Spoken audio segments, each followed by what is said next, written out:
What's happening? Thanks for joining me as always on this hump day. I appreciate it very much. So later on, we're going to absolutely roast the Boston Red Sox ownership group, but we start with the New England Patriots as we wait for Gerard Mayo's press conference. There is concern about Jonathan Kraft running the football operations. We've talked about this over the last few podcasts. How much say will Jonathan have? How much say does Jonathan want?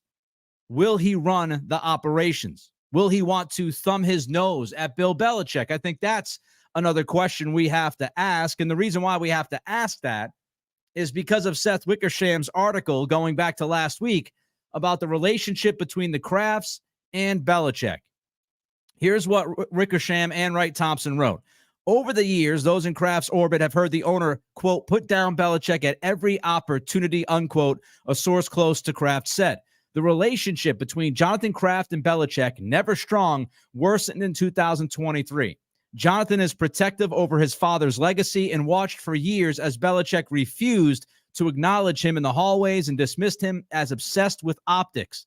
In late 2022, according to a first-hand account, which Jonathan denied through a team spokesperson, Jonathan was talking to friends when one of them brought up New England's losing season. Quote, that guy's got to go.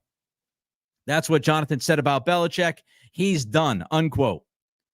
Wickersham and Thompson write that Robert Kraft and Belichick appeared to be leaking against each other as the season neared its halfway point. Jonathan Kraft was as involved as ever, hammering Belichick behind the scenes about personnel decisions as if slowly building a case to remove the coach. Belichick said at the time that Jonathan Kraft had been brutal. So, Wickersham in the story also mentions the Krafts meddling and how Belichick felt like that meddling eroded the culture that he had built over 2 decades in New England. The meddling, per Wickersham, the examples of that meddling, re-signing Gerard Mayo and making sure they put that clause in there, making him the next head coach, the succession plan, so to speak.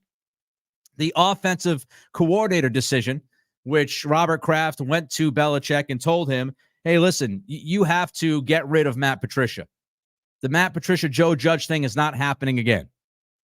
The third thing that was brought up in the Wickersham article was sticking by Mac Jones to see, what the quarterback would do with Bill O'Brien as the offensive coordinator. So you've got all of this going on. How much meddling was there? Was the meddling a big issue as was framed in this article? Did the meddling erode the culture for Bill Belichick? And were the Krafts at fault for some of the bad that we saw? Or were the Krafts just doing their job? Tom Curran wrote this week at NBC Sports Boston. Here's what I learned. After 2022, Belichick's preference was to continue with Matt Patricia as OC. That was overruled. Robert Kraft wanted an experienced OC installed. Belichick submitted a list of potential coordinators. Ownership approved them. O'Brien was on the list. Belichick pursued O'Brien. O'Brien did not interact with ownership during that period. So what Tom Curran says is that ownership went to Belichick and said, Matt Patricia's not working out. We need a legitimate offensive coordinator. Belichick came up with the list. He gave the list to the Krafts. The Krafts said, okay, we're good with this list. Off of that list, Belichick chose Bill O'Brien, and the Krafts did not get in the way. As for the Mac Jones part of the story, ownership, according to Tom Curran, definitely preferred to see how Mac Jones performed with O'Brien, but no trade proposal surfaced in the offseason that ownership vetoed. At the trade deadline, with quarterback injuries sweeping the league, the possibility was again broached, and it was okayed through nothing materialized. So, as far as Mac Jones in that part, the owners said, no, we don't want to trade Mac Jones in the offseason. Last offseason, they said, we're not going to trade Mac Jones because we want to see how he works with Bill O'Brien. And then what ends up happening is, as Mac Jones doesn't play well, and there's some questions about his future here in New England, the Krafts are approached and they're asked, well, look, there are a lot of quarterback injuries in the league right now.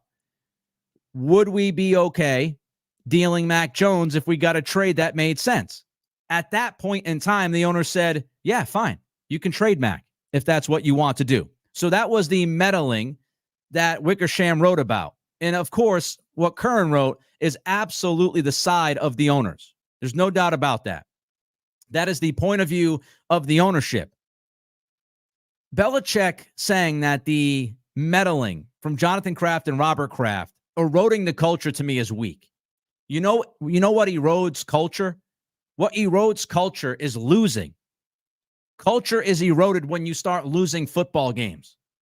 Culture gets eroded when you can't move the football on offense and the defense starts to get frustrated and infuriated. The culture erodes when your starting quarterback is absolutely lost, but you continue to play him for some reason. When I look at these stories, I'm sorry. I don't see this as the Krafts meddling. I see this as the Krafts doing their job. And isn't that what Bill Belichick preached for 2 decades here in New England? Do your job. After 2022, after that season, were the Krafts just supposed to sit by and watch the Matt Patricia, Joe Judge experiment continue into 2023? Were they not supposed to get involved and try to save their young quarterback, a guy who had a good rookie season? The Krafts did their job. They felt like it was absolutely necessary that some decisions had to be made. And if Belichick was not going to unilaterally make those decisions, they had to step in as owners of the team and say, look, Bill, you've had full control of what's going on for 20 plus years. But that was a bleep show what happened offensively. And we need to change that. And as far as getting Mayo ready for when Bill retires, which was the original plan, is ownership just supposed to sit down and let Gerard Mayo leave the organization if they feel like that guy could be special? So the Krafts, to me, they did their job. I want your thoughts. Were the Krafts meddling, or were the Krafts what Bill Belichick preached for many years? They were just doing their job. Don't forget to give us that thumbs up. Yesterday's numbers a little bit lower than earlier in the week, and that's because we had less likes. That's how this algorithm works. If you enjoy the content, you enjoy the show, give us that thumbs up. Thumbs up means more eyeballs. So if you're watching on YouTube, take a split second, just click that thumbs up, give us that like, drop a comment in as well, and don't forget to subscribe. We're trying to hit the 1,500 subscribers by the end of this month, and we're getting closer and closer. And I appreciate every single one of you for subscribing to this show, getting those numbers up, liking and commenting. Let's continue to do that. If you're listening on Spotify or Apple Pods, don't forget to rate and review. James jumps in and says, clearly it was time to go separate ways. I'm still very uncertain of the ownership and what's next for us fans. And I understand that. Look, all of this is new. All of this is the unknown. And people are going to have concerns about the unknown because the unknown is unpredictable. And this organization for 20 plus years has been incredibly predictable. So all of this is different. All of this is new. So as far as being concerned or a little worried, I get it. It's human nature. Of course, you're going to be a little bit concerned. MJ Whitty jumps in and says, sounds like the actions of a reasonable and responsible owner. I agree. This meddling that's mentioned in these articles, I think 100%. That is ownership doing their job. And at some point, it's reasonable to stand up and say, wait a minute, something's off here. And if Bill's not going to change it, again, reports are that Belichick was 100% ready to walk into this past season with Matt Patricia and Joe Judge, working on the offensive side of the football. He was fine with what happened in 2022. He was ready to run it back in 2023. Well, if he wants to run it back and you as the owner think that that would be ridiculous, then of course you jump in and say, no, that's ridiculous. That can't happen. Don't forget to throw in a super chat if you'd like. That's how you jump the line in the comments. And you also donate to the program. I always appreciate that. Don't forget the super chats. Back to the ownership, back to meddling. So 2022, it's an abject failure offensively. The ownership gets in there and says, look, we've got to change something. I have no issue with that. As far as Mac Jones, Whether you think Mac Jones has always sucked or you think Mac Jones inevitably sucked because of how they handled the quarterback, that doesn't matter. It really doesn't matter. Because once you invested a first-round pick into Mac Jones, you had to see if he was worth it. You had to see if he was the future at quarterback. And I don't think anybody after 2022 was ready to completely write off Mac Jones. And if you were, well, that was you. But I think a lot of people looked at 2022 and said, man, Matt Patricia, Joe Judge, look at the wide receivers. They don't know when or how to run routes. What the hell's going on? They need an adult in the room. They need somebody who's experienced, like a Bill O'Brien, like a Josh McDaniels. To trade Mac Jones last offseason, I think would have been pulling the trigger way too early.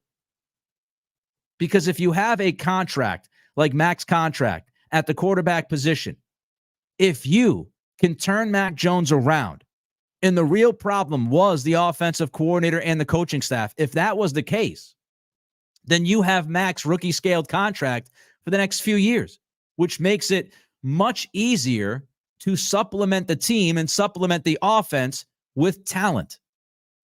So to pull the trigger on Mac Jones and just trade him off because he had a down 2022, I think would have been premature.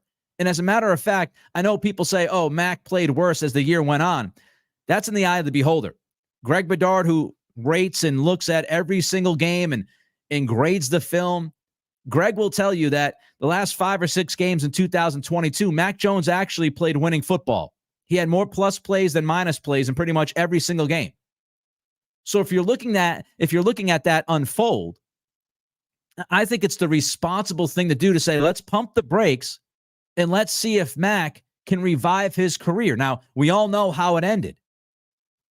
But I don't think looking back in the offseason last year, it was wrong to say, we still have to see what we have in Mac. He had a good rookie season. Last year went off the rails a little bit. He was injured. He had Patricia and Judge. Let's wait on this, Bill. Let's see what we have. I think Belichick, he was done with Mac. He couldn't stand Mac. He wanted to get rid of Mac.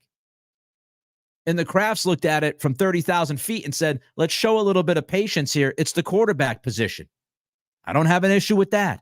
As far as Mayo's contract, Phenom jumps in and says, I think having it in Mayo's contract that he would be the next head coach was too far, and I wanted Bill out years ago. Here's the thing. Everybody agreed that it was okay. Belichick was okay with it. Belichick reportedly knew about it. Belichick gave his okay to have that succession plan. What went wrong was this season. If the Patriots won 9 games or 10 games this year, nobody cares, right? Nobody cares. Now, you would have to believe that the contract is why this team had its downfall this season, and I'm sorry, I disagree with that. I think the downfall of this team had a lot more to do with the lack of offensive talent, the offensive line problems, the quarterback problems. I think that's why this team finished 4-13. I don't think it had to do with Gerard Mayo's contract.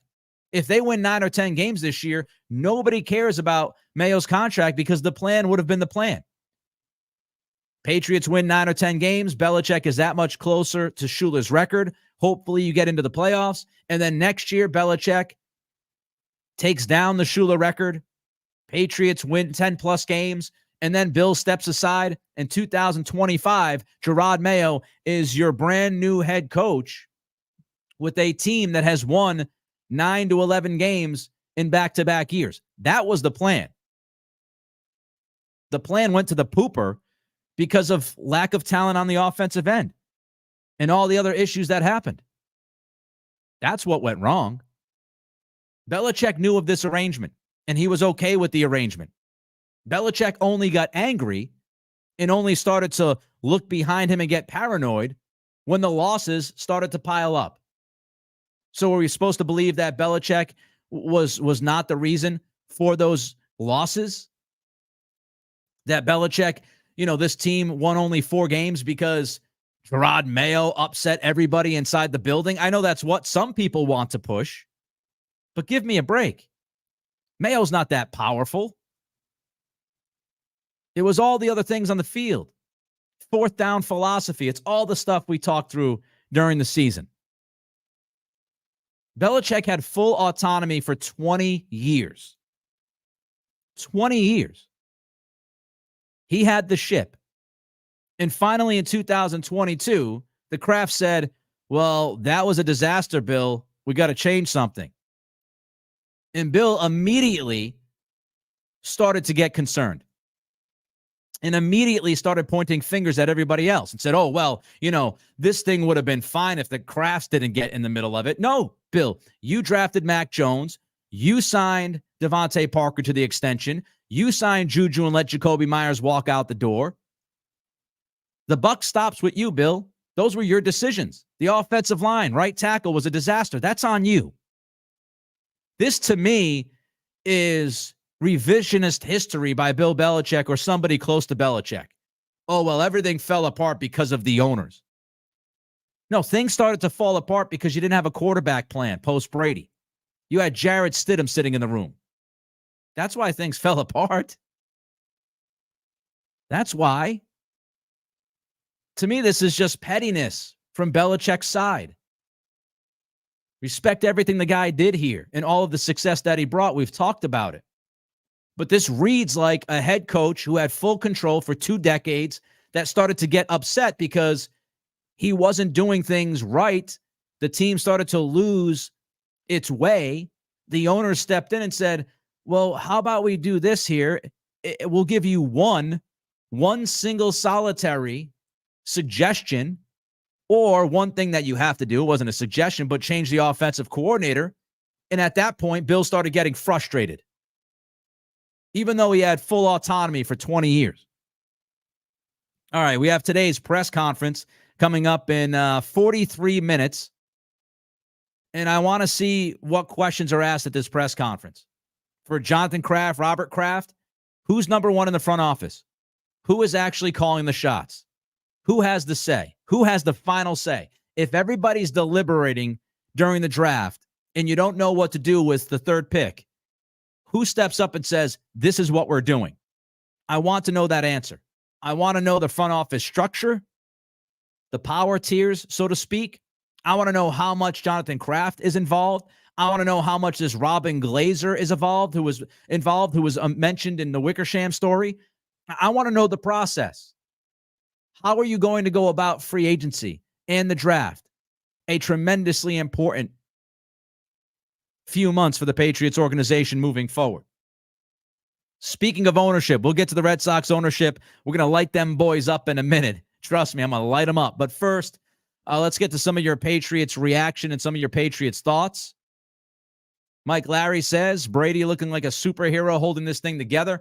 It's funny. It depends on, who says what and who you're reading, right? Some would make you believe that the Krafts held it together. Some would make you believe that, Brady was able to fight through all of the, obstacles set up by Belichick. The Belichick side would say, hey, look, he ran the operation for 20 years and all of these other things he did. That's why they were able to win. And the winning was why they stood together so long. Again, I think these kinds of things, when you look at it, it has to do with everybody. Everybody had to be with the program to a certain point to go 20 years and continue the success. Don't forget to give us that thumbs up. The thumbs up, they're vital. More likes means more eyeballs trying to drive the traffic here. So don't forget to like, comment, and subscribe. Trying to get to 1,500 subscriptions by the end of January. We're getting closer and closer to the mark by the day because of all of you, and I appreciate you. I appreciate every single one of you who watch this show, listen to this show, and support this show. Nolan says, I don't think the Krafts were meddling. I think they were the only ones to push back, and they did. And that's their job, right, Nolan? I mean, their job is to inevitably push back. You have to push back eventually. If you see somebody who has full power making some, iffy decisions, and you think that your team is starting to go off the rails, the team that you own, if you see that happening, then at some point you got to stand up and say, look, we got to change some things here. Roll Pat says, based on current story, what week did they okay the trade? After the Cowboys game, Saints game? Wasn't this the same time when the O-line was utterly awful? Jets Saints were well above league average for pressure. It says that as quarterback injuries started to pile up at the trade deadline. So Belichick apparently went to the Krafts at the trade deadline and said, can I trade Mac Jones if we can get something for him because of all these injuries around the league? And at that point, the Krafts said, yes, you can trade him. Ashton Luck says hello. Hello, Ashton. Thanks for joining us. Always appreciate you as we get ready for this very, very important press conference. What's up, Nick? My guy, it's time to salvage the most out of Mac Jones, trade up in the later rounds for better draft position. Thoughts? I think Mac's gone. I think Mac had his time here. I think it would be best for everybody if Mac had a fresh reset. And I am one of those people that believe Bill Belichick broke Mac Jones. I know some disagree with that. We can agree to disagree. I don't want to spend a ton of time on Mac here specifically, but I think the time has come that they've got to move on from him. I think we've seen it. Chill Lights, do you think that a second year of Patricia as offensive coordinator would have looked better than this past year with O'Brien? Here's what I'll say. Look, the offensive line was better for Patricia. I would also say that Ramondre Stevenson had a great year with Patricia, and he was healthy from the jump. I don't think Stevenson was healthy through the first 6 weeks of this season because all of a sudden we saw him change and become the guy he was last year, and that helped the offense some. Let's not forget that Matt Patricia also had Jacoby Myers instead of Juju Smith-Schuster. So there are several things at work here at play. I don't think it's just as easy as looking at the offensive coordinator and giving them all the credit or all the blame. All right, let's get into the Red Sox. Come on, light these guys up. I want to light these freaking guys up after what I read last night. Infuriating. If you're not in love with the Red Sox, just stay here for a minute because you are going to enjoy me ripping this ownership group in what's going on right now. So last night, Pete Abraham says he spoke with Craig Breslow. And this was Breslow's answer when Abraham asked him if he still believed ownership was committed to competing at the highest level. Quote, that's a fair question. As I've gotten to know the organization better through the conversations I've had with ownership, they absolutely are still supportive of assembling a World Series team. Word salad, word salad, word salad. But I think the reality is that it's going to require a step forward from the young position players. And he talks about development internally and all of these things. We want to build this thing in a way that there's not just quality once in a while, but there's quality paired with consistency. He mentioned Meyer. He mentioned Anthony. He mentioned Teal. They're going to be aggressive in player development. So here's Breslow talking about the minor league system, telling us, hey, we're only like 2 years away.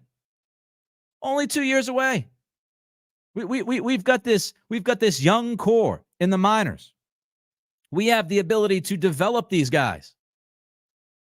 And, I think that ownership, yes, we're committed to winning, but we're committed to winning by assembling a World Series team as quickly as we possibly can as I talk to you about the talent pipeline in the minors. You get the message, right?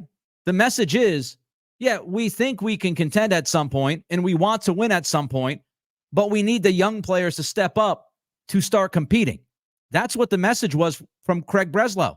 Wait until the young guys start to blossom. We're only 2 years away. Number one, we've been waiting. We've been waiting since the Mookie Betts trade. How long are Red Sox fans supposed to wait for this thing to happen? We were told at the time of Mookie Betts, oh, well, luxury tax numbers, reset that, bring in young talent, build the farm system, et cetera, et cetera. And what happened? The Betts trade was a debacle. We still wait here for the system to reap the ultimate rewards. How patient do you want a fan base to be, especially here in Boston, a top 10 market? That's what you're selling us on now? Oh, well, we've got some talent in the pipeline. Oh, great. Let's print the T-shirts. Red Sox Pipeline 2024. That's what we're all fired up about. By the way, what if the young guys don't blossom? What if Meyer never becomes what you think he's going to be? What happens then? Do we have to wait another 5 years for more influx of the pipeline? And by the way, what happened since the intro press conference of Craig Breslow? Because Pete Abraham's talking to Breslow, and Breslow is selling us on the young talent and the pipeline and all of that. Back at his introductory press conference, here's what Breslow said, quote, "I don't see financial resources as a limiting factor." What happened to that, Craig Breslow? I don't see financial resources as a limiting factor. Ipso facto, we're going to spend this offseason. Money is not an issue. That's what Breslow said when he was introduced to Boston as the new president of baseball operations, chief baseball exec, whatever the hell his stupid title is. That's what he told us. I don't see financial resources as a limiting factor. He says, I think that was something that was clear in the conversations that we had. He's talking about the ownership conversation. So wait a minute. Introductory press conference, resources are not going to be limited financially after having the conversations with ownership. Now you fast forward a couple of months, and he's trying to sell us on this idea of the pipeline of talent in the minors. What in the blue hell changed over the last couple of months? I don't see financial resources as a limiting factor. The Red Sox have signed one player for more than $1 million this offseason. We've read constant stories about limiting the payroll, slashing the payroll. If they want to bring this guy in, they've got to get rid of more payroll. Give me a freaking break. During that intro press conference, Breslow said that there would be relentless interest in winning. What about this offseason tells us that the Red Sox ownership has a relentless interest in winning? What? What tells us that? A relentless interest in winning tells me you go out and you spend. You bring big names in. I guess that Breslow, during his intro press conference, forgot to say, well, you know, we have a relentless interest in winning as long as it follows ownership's timeline and ownership's way, which is not paying for anybody of superstar value. Don't forget to give us that thumbs up. You like Red Sox talk? Give us that thumbs up. Don't forget to comment. Don't forget to subscribe. Trying to get to 1,500 subscriptions by the end of January. Here's my message to all Red Sox fans. Anybody within earshot of my voice, stop buying tickets. Stop buying tickets. Stop buying tickets. Stop buying them tickets. Stop buying them tickets. Stop buying tickets. Stop funding this ridiculosity. This was from the Herald. Bill Sparrows. The Fenway Sports Group has slashed payroll, kept the team below the CBT, and still had $2.67 million paying customers in attendance last season. Listen to this. The 2.67 million paying customers last year is 92% of the attendance back in 2018 when the Red Sox, as we know, won the World Series. Boston's payroll in 2018 was $233 million. If you adjust that figure for inflation, the 2018 payroll number would have equaled $289 million last season. So when you take inflation into account, last year's payroll, if you equate it to 2018, should have been $289 million. Last year's payroll was $197 million, almost $100 million less. The team cut $91 million in payroll when you adjust for inflation versus the 2018 team, and they finished in last place. But attendance only dropped 8%. They're saving more than $90 million, and the attendance only slipped by 8%. Stop buying tickets. Stop funding John Henry's shenanigans. He has handled this team like a mid-market team, if not worse, for the last several years. Stop buying tickets. And people might say, well, the NESN numbers have fallen off. Well, Bill Sparrows at the Herald points out, don't forget, the Red Sox and all the other Major League Baseball teams have sports betting revenue now. Amidrock jumps in and says, hey, Nick, listening from Sacramento. What's up, Sacramento? Breslow regurgitating ownership BS. He has no real control. Mike N. Someone needs to tell Boston sports owners one does need to spend in order to acquire talent. They don't come to view the foliage. It's a great line. They don't come to view the foliage. Whit Grossbeck gets the message, doesn't he? Any reason why the Celtics right now are the best team in the NBA? Oh, because you're spending money. Because you bring in Kristaps Porzingis. You bring in Drew Holiday. You pay for Jason Tatum. You pay for Jaylen Brown. Is that a coincidence? And if you're thinking, oh, well, maybe they'll bring, a young pitcher in via trade. Well, Breslow also told the Globe that he won't trade any Red Sox top prospects for pitchers that don't have a ton of team control. Great. And reports are that they've been getting shot down in these trade talks. So the multiple pathways to win that Breslow talks about, I guess, doesn't include spending or trading top prospects. So again, just wait. Wait a couple years. We might contend. If you're not angry enough, let's keep it rolling. Remember the full throttle comment by Tom Werner? Of course you do. We've all talked about it. Here's what Werner told Sean McAdam of Mass Live yesterday about that comment. Maybe that wasn't the most artful way of saying that I want what I wanted to say, which is we're going to be pressing all levers to improve the team. We felt very strongly that we were going to compete for Yamamoto's services, but in the end, he went to another team. But we felt we were in the mix and we were going to be competitive. Great. The Red Sox, once again, the interest kings.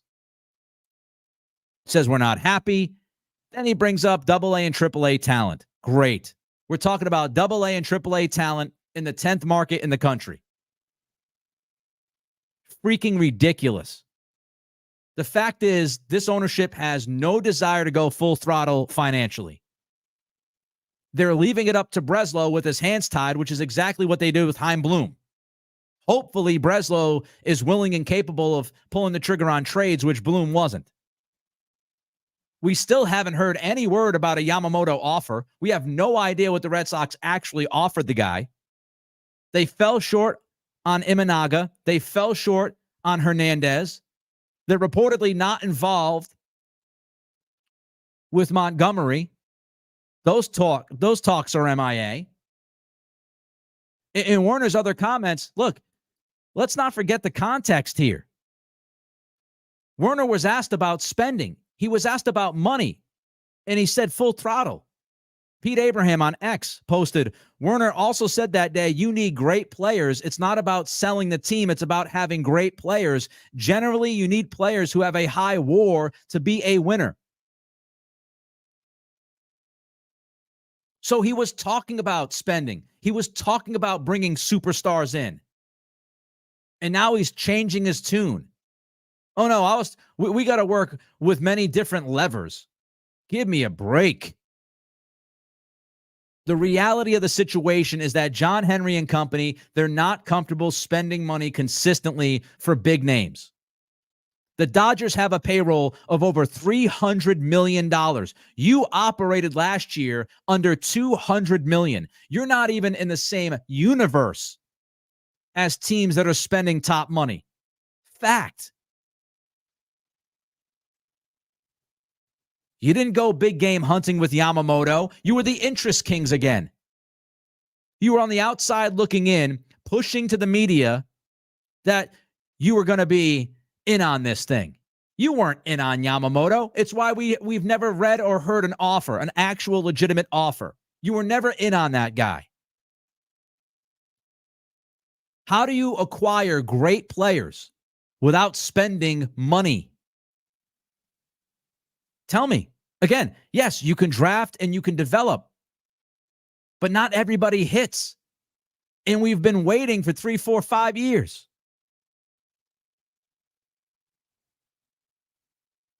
The ownership is peeing on your leg and telling you that it's raining. And if that's not bad enough, everything I said, if that's not bad enough, John Henry reportedly is not going to be at Winter Weekend because of a scheduling issue. What are we doing? A scheduling issue? Do you have a dentist appointment, John? This is a billion-dollar business. You have people paying millions of dollars to go see your mediocre product. It's winter weekend, your chance to take some kind of accountability, responsibility, talk to the fans, get your message out there, and you're not going to make winter weekend because of a scheduling issue. As if you didn't know that winter weekend was going to be happening. A scheduling issue. How weak is that? Stop buying tickets. I have to watch the product because of what I do for a living. If you don't have to watch the product, stop watching the product. Boycott these guys. It's a joke. Jason C., Yankees payroll currently $100 million more than the Red Sox. Benny's Benz, full throttle on his yacht. Absolutely deplorable. And it gets worse with the more they say. They are an embarrassment right now. I've said it for the last couple of months. If you're not willing to spend with the big boys, sell the team. We've had enough. Sell the team. I appreciate you. Thanks for joining me on this Wednesday, this hump day. Let's go watch the Gerard Mayo Kraft's press conference. It's coming up in less than a half hour. Of course, we'll be back tomorrow with our reaction to that press conference and a whole lot more. Don't forget to give us that thumbs up. Don't forget to comment.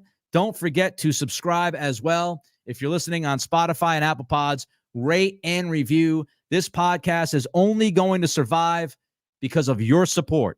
That is a fact. That's the only way we survive. It's because of you. I appreciate you. Be well. Till tomorrow.